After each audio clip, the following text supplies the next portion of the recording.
السلام علیکم ویورز۔ کسی بھی مشکل وقت میں آپ غم نہ کریں۔ اگر آپ محتاج ہیں تو دوسرے قرض دار ہیں۔ اگر آپ کے پاس گاڑی نہیں تو ایسے بھی لوگ ہیں جن کے پیر ہی نہیں ہیں۔ اگر آپ کو مصائب کی شکایت ہے تو بہت سے لوگ سالوں سال اسپتالوں میں پڑے ہیں۔ اگر آپ کا کوئی لڑکا مر گیا ہے تو ایسے بھی ہیں جن کی اولاد کسی حادثہ میں ماری گئی۔ آپ غم نہ کریں کیونکہ آپ مسلمان ہیں۔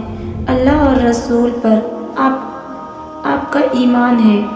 اچھی اور بری تقدیر پر آپ کا ایمان ہے۔ آپ غم نہ کریں کیونکہ اگر گناہ کر لیا ہے تو توبہ کر لیجئے، خطا کی ہے تو استغفار کر لیجئے، غلطی کی ہے تو اصلاح کر لیجئے۔ در رحمت کھلا ہے، خدا کی بخششیں اور رحمت عام ہے، وہ توبہ قبول کرتا ہے۔ آپ غم نہ کریں کیونکہ غم سے آپ کے مصائب ختم نہیں ہوں گے، یہ آپ کے وجود کو ہلا دے گا، دل کو پریشان کر دے گا، راتوں کی نیند حرام ہو جائے گی، راتوں کو جگنا پڑے گا۔ کتنی ہی مصیبتیں ایسی ہیں جن سے آدمی تنگ ہو جاتا ہے، حالانکہ اللہ اس سے چھٹکارا دلا سکتا ہے۔ آدمی سمجھتا ہے کہ ان سے بچا نہیں جا سکتا، مگر اللہ تعالیٰ انہیں دور کر کے فراخی عطا کر دیتا ہے۔